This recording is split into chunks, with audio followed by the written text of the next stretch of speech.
Lucas 9, a partir do verso de número 46.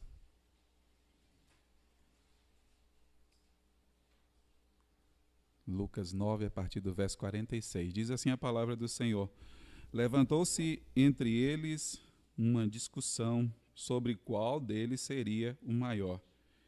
Mas Jesus, sabendo que se lhe passava no coração, tomou uma criança, colocou-a junto a si e lhes disse: Quem receber essa criança em meu nome, a mim me recebe. E quem recebe a mim, recebe aquele que me enviou.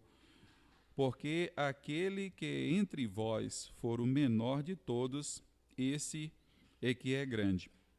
Falou João e disse: Mestre, vimos certo homem que em teu nome expelia demônios e lhe o proibimos, porque não segue conosco. Mas Jesus lhe disse: Não proibais, pois quem não é contra vós outros é por vós.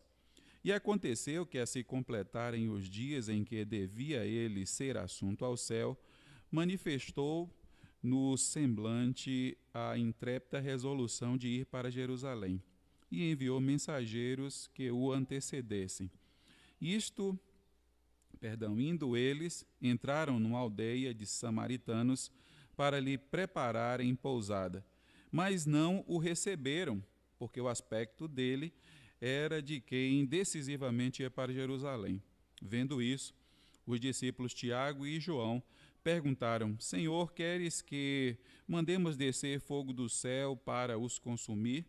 Jesus, porém, voltando-se, os repreendeu e disse: Vós não sabeis de que espírito sois? Pois o Filho do Homem não veio para destruir as almas dos homens, mas para salvá-las. E seguiram para outras aldeias. Que Deus abençoe a leitura da sua palavra. Vamos orar ao Senhor. Te agradecemos, Pai, por tudo que aconteceu, pelo privilégio de estarmos reunidos em Tua casa nessa manhã. Te agradecemos por essa igreja. Te glorificamos, meu Deus, pela fidelidade do Teu povo. Te agradecemos por cada vida que se faz presente. Te agradecemos também por aqueles que não podem vir, mas estão dos seus lares acompanhando, Senhor, os trabalhos. Pedimos ao Senhor que tudo quanto tem sido feito em adoração ao Teu nome sirva também de conforto, traga esperança para a vida de cada um dos Teus servos, Pai. Agora queremos clamar ao Senhor pela iluminação do Teu Santo Espírito sobre nossas vidas, nossas mentes, que a Tua palavra fale em nossos corações, Pai. Que a Tua palavra nos alimente, nós precisamos ser alimentados pela Tua palavra. Nós oramos ao Senhor em nome de Teu Filho Jesus Cristo. Amém. Os irmãos podem se sentar. Irmãos, gostaria de conversar com os irmãos, de que nós observássemos nessa manhã o contraste que esse capítulo 9 nos apresenta. Contraste entre Jesus e os seus discípulos, ou o contraste entre Jesus e o homem. É um capítulo, nós temos feito a exposição do livro de Lucas já há alguns meses, e é muito interessante. Lucas, ele tem uma maneira consistente, bem articulada, e ele segue toda uma lógica na apresentação dos assuntos. Ele trata dos assuntos, um assunto maior está sendo desenvolvido em todo esse capítulo.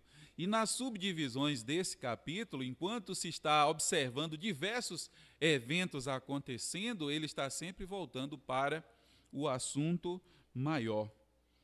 E em todo o capítulo 9, quando o escritor, o Espírito Santo, e o seu agente humano, Lucas, pontuam uma série de eventos e acontecimentos, pode ser observado a ação de Jesus em contraste com a ação dos seus discípulos. Qual é o propósito disso? Como é que nós devemos, então, observar todo esse capítulo 9? Sem dúvida, não apenas a ideia de que nós precisamos ter conhecimento, mas colocar em prática aquilo que nós temos observado.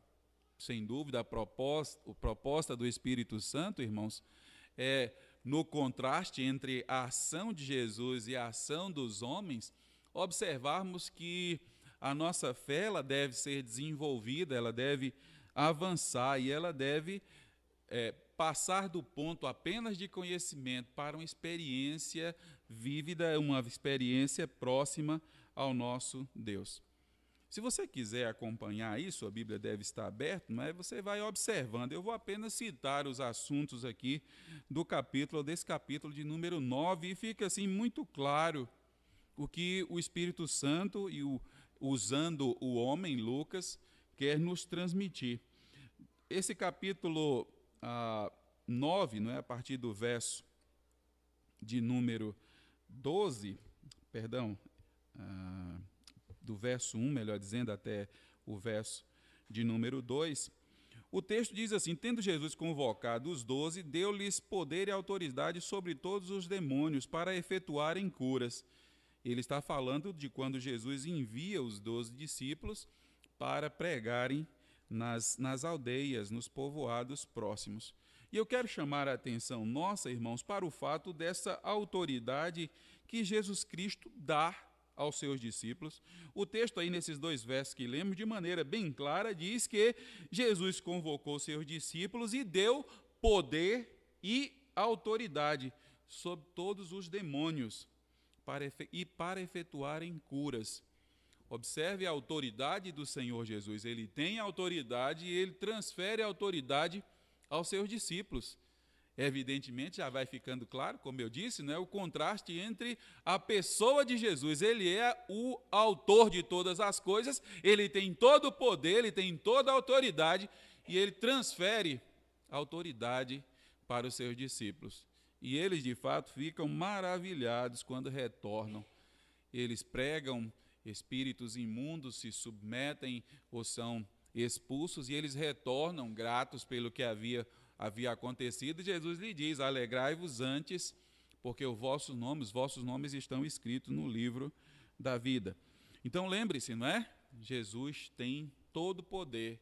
Nós muitas vezes nos sentimos fracos ou incapacitados com relação à pregação. Jesus tem todo o poder, é Ele que transfere poder.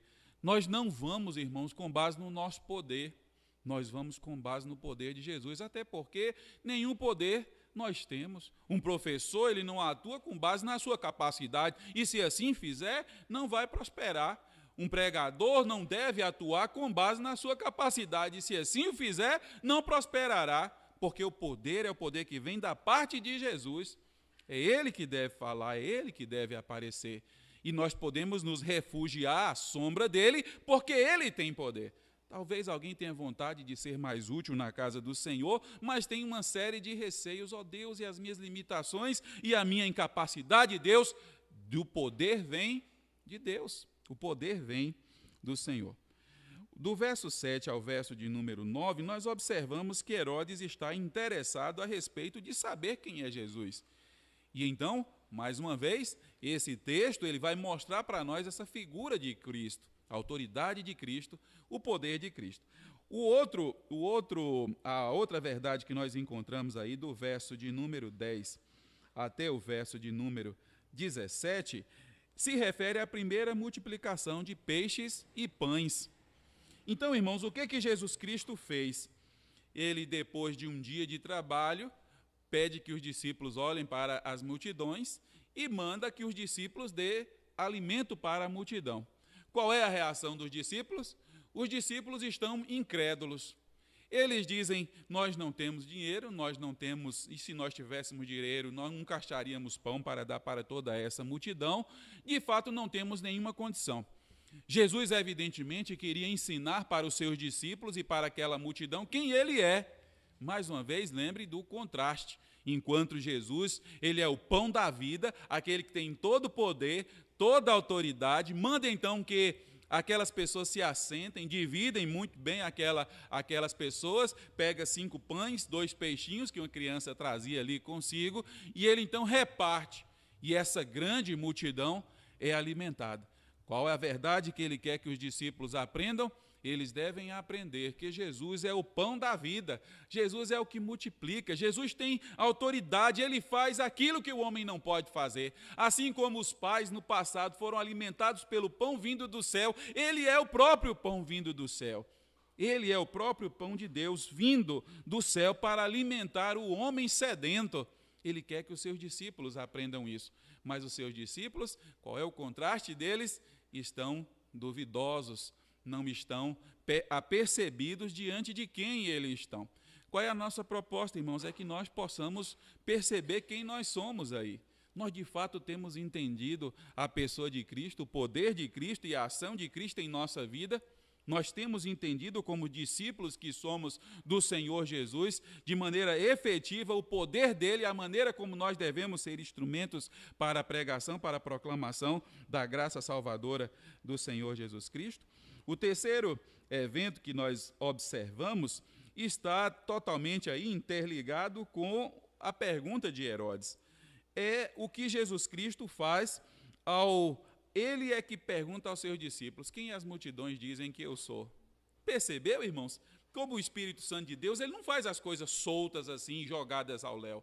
O texto é muito bem preparado. O Espírito Santo vai orientando Lucas e o homem, então, Lucas, vai colocando em ordem todos esses eventos, mostrando quem é a pessoa de Cristo e mostrando qual é a visão que as pessoas têm e, inclusive, a fé ou a descrença que essas mesmas pessoas apresentam com relação à pessoa de Cristo. Ele agora que pergunta: quem as multidões dizem que eu sou? E vocês? As multidões, Pedro respondeu, eles acham que o Senhor é João, eles acham que Elias, algum dos profetas. E vocês? Para vocês, quem eu sou?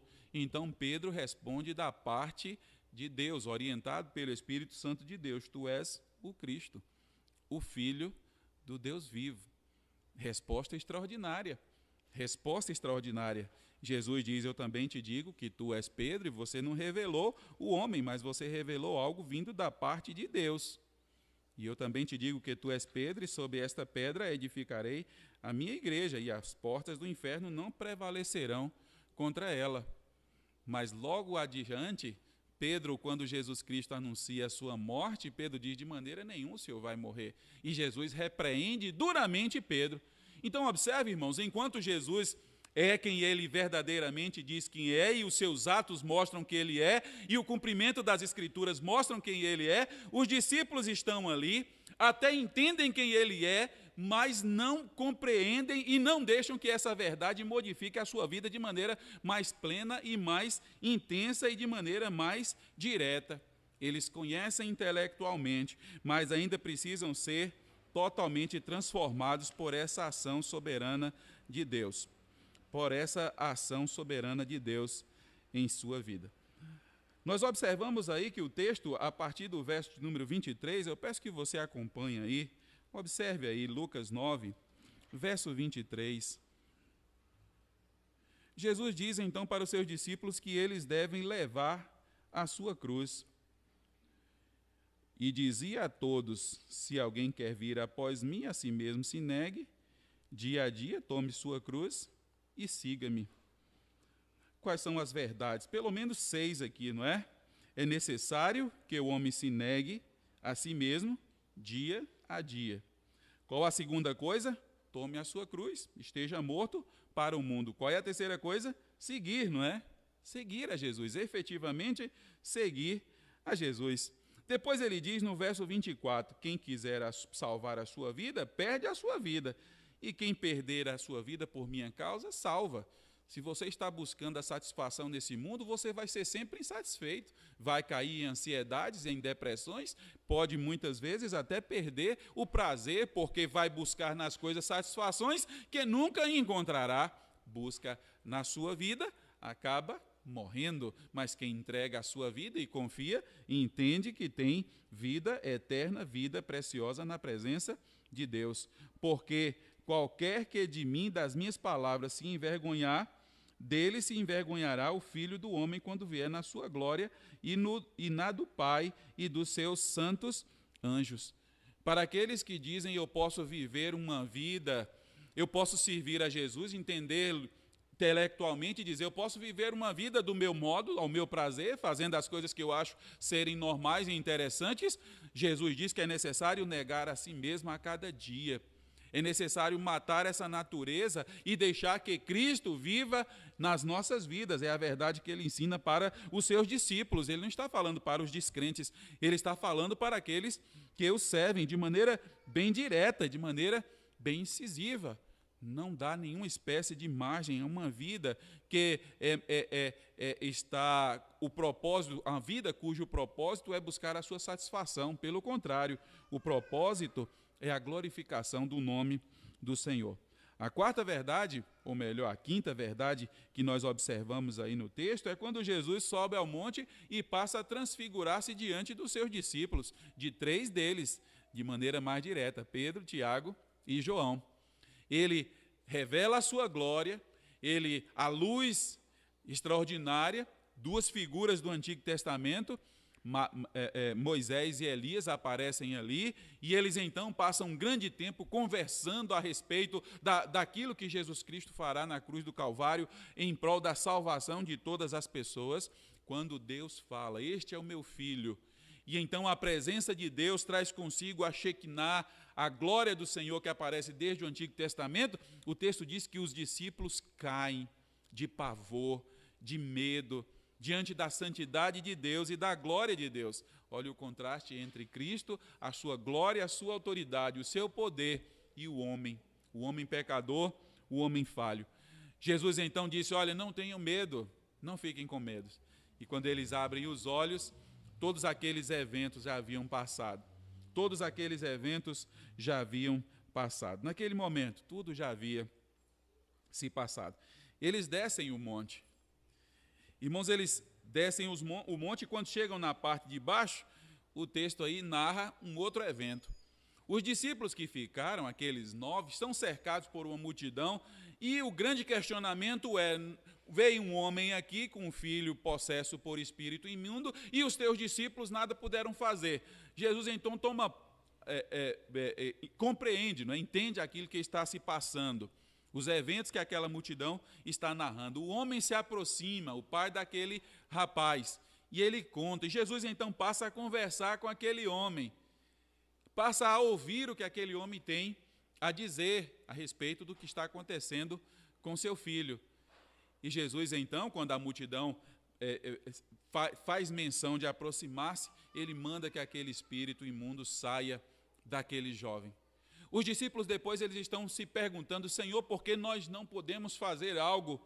Ele disse, então o Senhor Jesus diz, alguns é necessário o poder, o revestimento do céu, e isso vem através de oração, de dependência comigo, de intimidade comigo. E ele então demonstra que os seus discípulos ainda não estavam desfrutando dessa aproximação e dessa intimidade com o Senhor.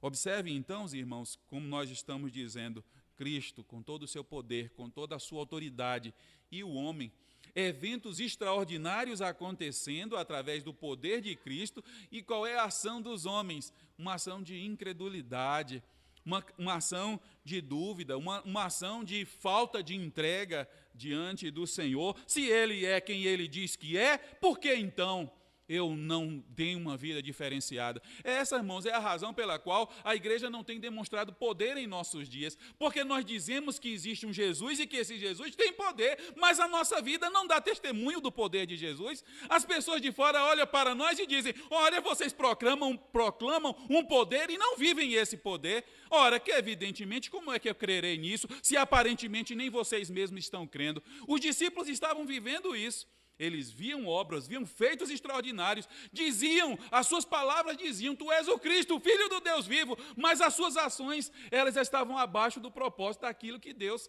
está revelando em suas vidas. E eles então, mesmo contemplando todos esses eventos, todos esses série de coisas realizadas, de eventos realizados pelo Senhor Jesus Cristo, eles estão duvidando. O texto então que ele prossegue, o verso de número 43, observe o verso 43, todos ficaram maravilhados ante a majestade de Deus. Depois que o espírito imundo é repreendido, toda a multidão, os discípulos estão maravilhados ante a majestade de Deus. Contraste, a majestade de Deus, a incredulidade dos homens. Então o texto prossegue dizendo assim, como todos se maravilhassem de quanto Jesus fazia, disse aos seus discípulos. As pessoas estão maravilhadas. Ele se volta para os seus discípulos e então ele diz, fixai nos vossos ouvidos as seguintes palavras. o Filho do Homem está para ser entregue na mão de homens.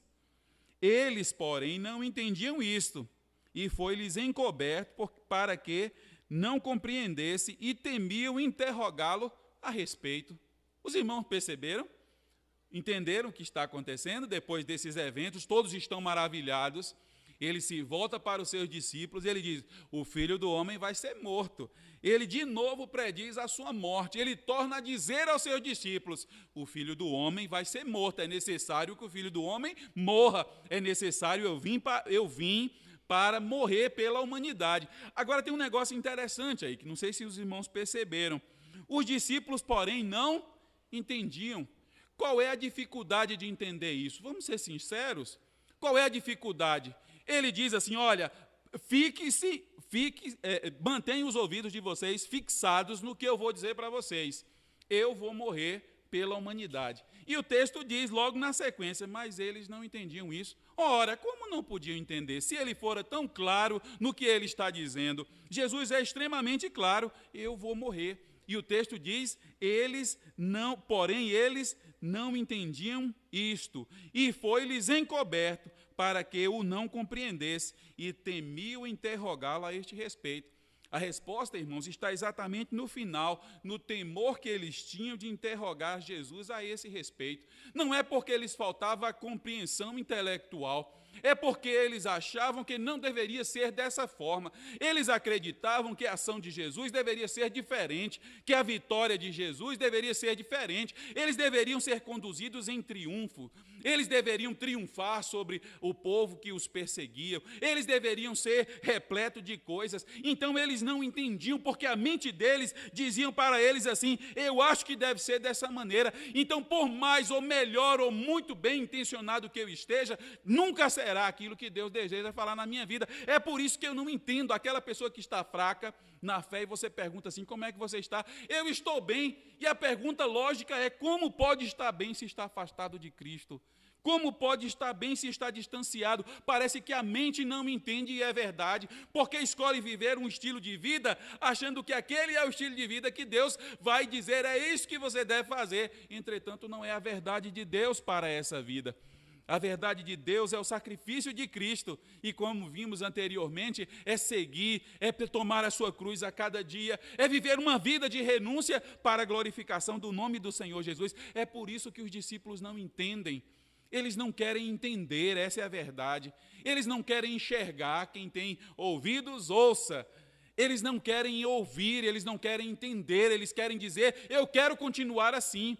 Quando Deus diz que a igreja deve viver uma vida de santidade, que o padrão do namoro é o padrão de santidade, que o padrão de vestimento é um padrão de santidade, que as coisas que eu escuto são as coisas que glorificam a Deus, se aquilo que eu assisto, aquilo que eu acesso na internet é algo que glorifica a Deus, qual a dificuldade disso? Nenhuma, mas qual é o problema? Nós não queremos ouvir isso.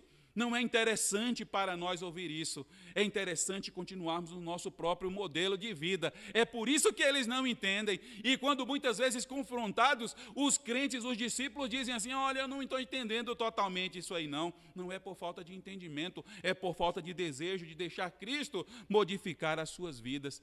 Então o texto diz de maneira bem clara: eu vou morrer, é necessário que o Filho do Homem morra.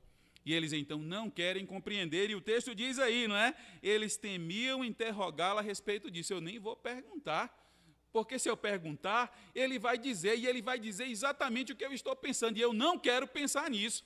Eu não quero pensar, vai que eu estou achando que eu sou crente, mas eu estou vivendo uma vida afastada de Deus. Eu vou perguntar para Deus: Deus, será que eu sou crente mesmo? Vou não. Eu não quero nem perguntar a Deus. Eu quero é viver a minha vida, eu quero a minha satisfação. Nem quero saber o que Deus pode dizer, porque eu temo a resposta de Deus. Não, meu filho, se de fato é meu filho. Não, minha filha, se de fato é minha filha. Faça aquilo que eu mando que você faça. Me obedeça, siga os meus caminhos. Irmãos, agora o texto que nós lemos como base a partir do verso de número 46, todos esses eventos estão acontecendo, e no meio de todos esses eventos nós estamos vendo quem é Cristo.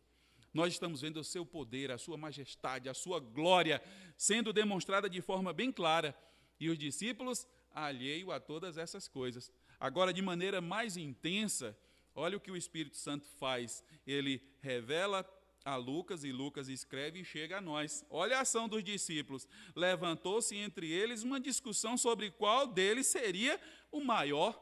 Você percebeu o contraste terrível? Em meio a tantos eventos, em meio a toda a demonstração de Cristo, em meio ao poder de Cristo, à morte de Cristo, quem é Cristo? O homem está perguntando quem é o maior. Será que é o pastor? Será que é o grupo que cantou? Será que é aquele que está ali na frente? Será, porventura, que é o professor da escola? Será que é o dirigente do departamento? Quem é o maior? Olha o que as pessoas estão preocupadas. Quem é o maior? Os discípulos estão preocupados. Quem é o maior? Quem é o maior? Percebe, irmãos, o contraste entre a natureza humana e a natureza divina, a glória de Deus e os nossos pensamentos mais íntimos. E eles aqui revelam seus pensamentos mais íntimos, porque nós, irmãos, não somos diferentes, não. Nós temos dificuldade de mostrar para os outros, mas nós não somos diferentes.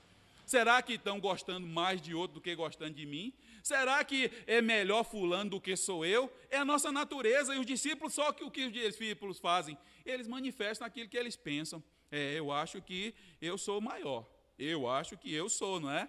E aí você deve ficar imaginando Pedro falando, não, sou eu tenho que tomar decisão. E João, porque depois vai ser descrito aqui. E, não, eu creio que sou eu. E Tiago, não, eu acho que sou eu, não é? Afinal de contas, sempre nós estamos os três juntos, então vamos chegar no consenso aqui, acho que nós três somos grandes aqui. Não, mas tem um que deve prevalecer, então eu acho que esse que deve prevalecer sou eu. Olha a discussão deles, e Jesus dizendo, eu vou morrer pela humanidade, Senhor, eu quero me dedicar ao Senhor, eu quero te servir, Deus, eu quero buscar a tua presença, Deus, eu quero fazer a tua vontade, Senhor, eu quero que o Senhor seja conhecido, Deus, eu quero que o teu nome seja exaltado, eu quero que as multidões vejam o teu poder, Deus. E os homens estão pensando, quem é o maior? Eu devo fazer para me destacar, eu devo fazer para mim, para que eu possa sobressair das demais pessoas. Jesus então chama uma criança, o departamento infantil falou hoje aí sobre criança. E ele pega uma criança, não é uma criança pequena, a expressão aí na língua original. E ele coloca uma criança no meio deles. E ele então, sem sombra de dúvida, está dizendo, a criança é inocente. A criança é pura, a criança não tem nenhuma espécie de maldade. A criança, é necessário que o homem seja como uma criança. Quando nós nascemos na família de Deus, nós nos tornamos uma criança. A criança tem toda a sua inocência.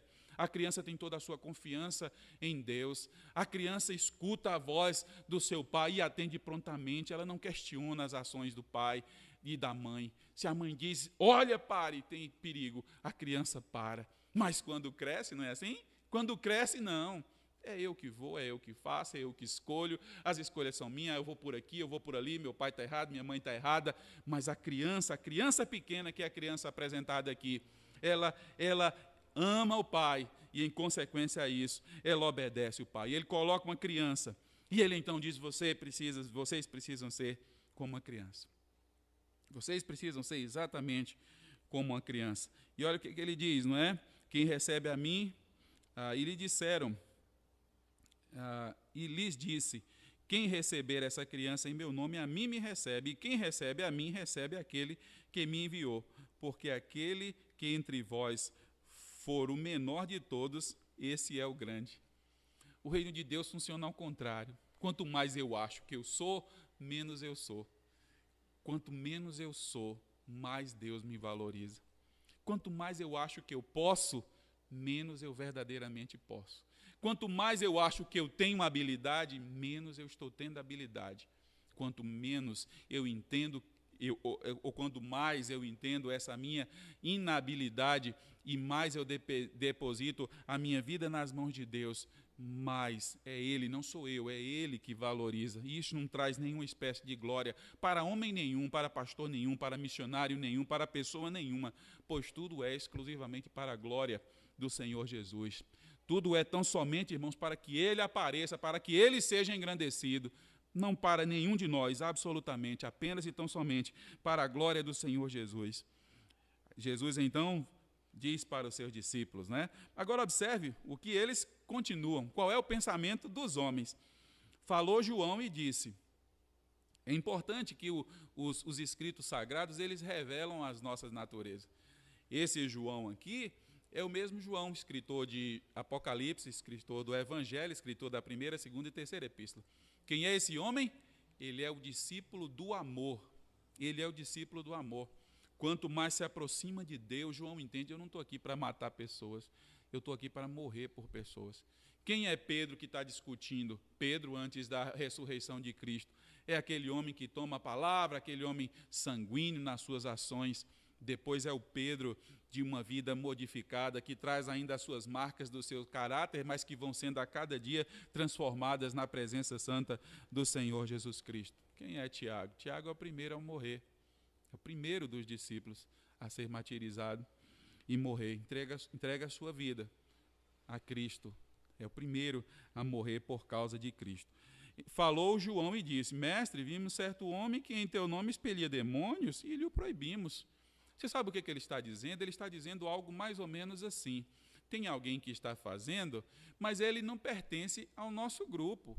Então não é certo ele fazer, porque a glória deve ser nossa e não deles. O Senhor deu autoridade para nós. Como é que outra pessoa pode fazer alguma coisa no nome do Senhor, além de nós ou além de mim? Percebe que eles deveriam estar glorificando Deus, Senhor Jesus, se o evangelho, se pessoas estão sendo salvas, se existem bons pregadores, se existem evangelistas, ó Deus, glorificado seja o teu nome. E não tendo intriga, não é? O pastor com o pastor, o evangelista com o evangelista, os professores entre si. Não importa que Cristo seja anunciado. Olha, Deus, ele não é dos nossos, ele não é dos nossos. Eu acho que eu vou dizer para ele, eu vou proibir.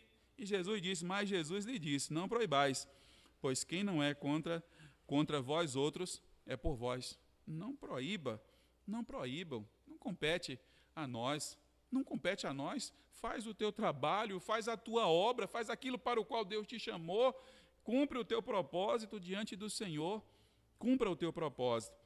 E por fim, o texto dos samaritanos, uma aldeia de samaritanos. E Jesus Cristo disse para que eles preparassem pousada, e ele envia o mensageiro para isso. Só que quando chega o mensageiro que é enviado para preparar a pousada para os discípulos, ele vai na frente, não é? Prepara um local para que quando os demais chegarem, já esteja tudo pronto. Quando ele procura esse local, logo aquela aldeia de samaritano diz, não, porque eu entendo que vocês só estão aqui de passagem, vocês pertencem ao povo judeu, eu não me associo com o povo judeu, não gosto do povo judeu, e o povo judeu também não gosta dos samaritanos, então para nós aqui não tem nada de mal não, eu não vou dar pousada para vocês, não. Mas o que chama a atenção é a atitude dos discípulos. A atitude dos discípulos. Diz aí o verso 54, vendo isso os discípulos, Tiago e João perguntaram, Senhor, queres que mandemos descer fogo do céu para os consumir? Jesus, porém, voltando-se, os repreendeu e disse, vós não sabeis de que espírito sois, pois o Filho do Homem não veio para destruir as almas dos homens, mas para salvá-las. E seguiram para outra aldeia. Ó, Senhor, não receberam, não fizeram pousada. Eu vou orar para que o Senhor destrua essas pessoas aí. Meu irmão está com a cara meio fechada comigo. Eu vou orar para que o Senhor machuque o meu irmão. Porque, afinal de contas, é uma questão de justiça. Ele me ofendeu. E não ofendeu ou não ofendeu, Deus? A gente pergunta até para Deus, né? Ó, Deus me ofendeu, ofendeu. Ofendeu mesmo, esperando que Deus diga assim, ofendeu mesmo. E pode orar para mim que eu vou destruir mesmo. Irmãos, revela a natureza, e como eu disse desde o início, é o contraste entre Deus, Jesus Cristo, seu poder, a sua majestade, a sua glória, a sua ação salvadora e a ação dos homens. Os homens estão preocupados, quem é o maior? Os homens estão preocupados assim, olha, tem que ser glória para nós os discípulos, se tiver outras pessoas fazendo, não dá certo não. Se alguém tiver alguma coisa contrária a mim, ó Deus, eu vou orar para que essa pessoa seja destruída. E tem satisfação, imagina isso, o crente que quando escuta que algum outro crente caiu, ele sai falando, você viu fulano de tal, você viu Beltrano de tal, o que aconteceu com ele, mas também tinha que acontecer isso mesmo, por causa disso e por causa daquilo e por causa daquilo outro, sem o mínimo de compaixão para com aquela vida. Então, irmãos, observemos a ação de Deus em nossa vida e possamos nos deixar ser transformados por Ele. Todo esse evento descrito aqui nesse capítulo e sintetizado, né, já passamos, por isso que fiz isso de forma assim tão rápida, é para que nós possamos perceber que o conhecimento que nós temos intelectual, Ele precisa ser aplicado constantemente na nossa vida. As nossas vidas precisam ser moldadas de acordo à vontade de Deus. É por isso, irmãos, que a gente entende que pessoas que aparentemente estavam servindo, aparentemente estavam próximas, quando surge a adversidade, essas pessoas vão embora. Porque eles entendem e eles professam da forma certinha, tu és o Cristo, o Filho do Deus vivo, mas eles não vivem essas verdades plenamente. Uma coisa é conhecer quem é Deus, as obras de Deus e o poder de Deus. Outra coisa é eu viver de acordo com as obras de Deus, com o poder de Deus, eu me submeter à ação de Deus. E eu preciso não apenas compreender, mas eu preciso viver a glória de Deus na minha vida. Assim eu começo a ser um cristão, assim eu começo a ser uma criança espiritual. É assim que eu dou os primeiros passos na minha trajetória cristã. Que Deus nos abençoe, irmãos, que Deus nos ajude, que Ele fixe a sua palavra em nossos corações. Curva a sua cabeça, vamos orar ao nosso Deus. Que a palavra do Senhor fique fixada em nossas mentes. Peça ao Senhor, em nome de Jesus Cristo, apesar da limitação do pastor, do pregador, do professor, quem fala é o Espírito de Deus. E o falar de Deus não pode chegar aos meus ouvidos e dizer assim, eu não quero ouvir sobre isso, eu não quero aprender sobre isso, como os discípulos disseram. Eles estavam impedidos de aprender, porque eles já tinham nas suas mentes, a mente estava cauterizada com relação à decisão. E quando ouviam a respeito do sacrifício de Jesus e do consequente sacrifício deles em prol de Jesus, eles diziam, não é isso que eu quero. É a minha satisfação, é eu ficar em casa, é eu fazer as minhas coisas, é eu desfrutar. E Jesus vai em segundo plano, em terceiro plano, em 10º plano, depois de toda a satisfação de todos os meus anseios e dos meus desejos. Quando ele diz, eu preciso ocupar, eu quero ocupar, e eu só vou ocupar na sua vida, se for o primeiro lugar. Deus não divide a glória dele com ninguém. Ou ele governa totalmente a nossa vida, ou ele não governa. Porque não se pode servir a dois senhores, é como ele disse. É necessário que ele governe totalmente a minha vida, que a minha vida esteja totalmente dirigida pelo Senhor. Bendito Deus, nós nos aproximamos do Senhor de maneira reverente, Senhor, reconhecendo as nossas limitações. A nossa natureza aqui não é diferente em nada das ações dos discípulos. Nós sabemos quem o Senhor é, sabemos do poder do Senhor, das maravilhas do Senhor, dos feitos do Senhor. Sabemos que o teu Filho é o autor da salvação. Uma coisa é nós sabermos, a outra coisa é colocarmos em prática, Senhor. É o contraste, é justamente esse. Nós compreendemos, meu Deus, mas as nossas ações, elas tentam tomar o local em nossas vidas. Nós queremos muitas vezes disputar espaços. Nós queremos dizer que somos os mais habilitados ou que já estamos há mais tempo. Nós queremos dizer que nós somos os maiores. Nós queremos que haja alguma espécie de glória para nós, quando na verdade toda a glória é única para o Senhor. É o teu nome que deve ser exaltado, é o teu nome que deve ser engrandecido. Se nós fizermos qualquer coisa e a glória ficarmos para nós, é uma glória vã, porque o Senhor não divide a tua glória com ninguém, Pai. Em nome de teu Filho Jesus Cristo, Senhor, nós te clamamos, Senhor, que possamos avançar em teu conhecimento, em submissão e entrega das nossas vidas à tua presença santa, Pai. Bendito Deus, nós oramos ao Senhor, agradecidos pela tua palavra e pedindo um restante de dia, Senhor, na tua presença. E à noite, mais uma vez, Senhor, que o Senhor fale em nossos corações e que o Senhor salve vidas, Pai. E em nome de teu Filho Jesus Cristo, que os assuntos do Senhor transformem as nossas vidas, Pai. Não deixa que nós estejamos impedidos de entender ou de compreender, Senhor, mas que as nossas mentes sejam abertas a cada instante para compreendermos e para fazermos a tua vontade. Oramos ao Senhor, em nome santo e precioso de teu Filho Jesus Cristo. Amém. 196, vamos cantar só a primeira estrofe. Os irmãos vão se colocar em pé, depois nós vamos... os irmãos podem se sentar e com oração em silêncio, nosso culto está encerrado. 190... não é 196, não.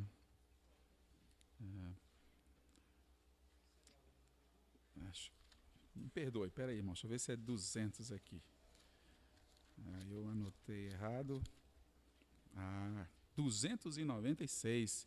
Errei por 100 pouco. 100? Só 100? Foi pouco, não foi? Só 100, não é? Aí vocês me dão desconto. 296. É consagração.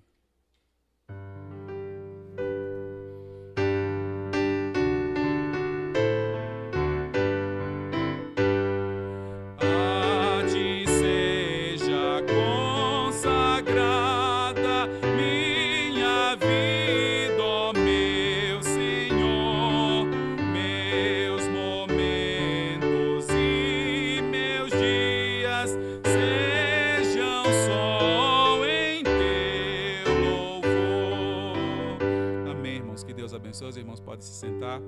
Oração em silêncio, nosso culto está encerrado.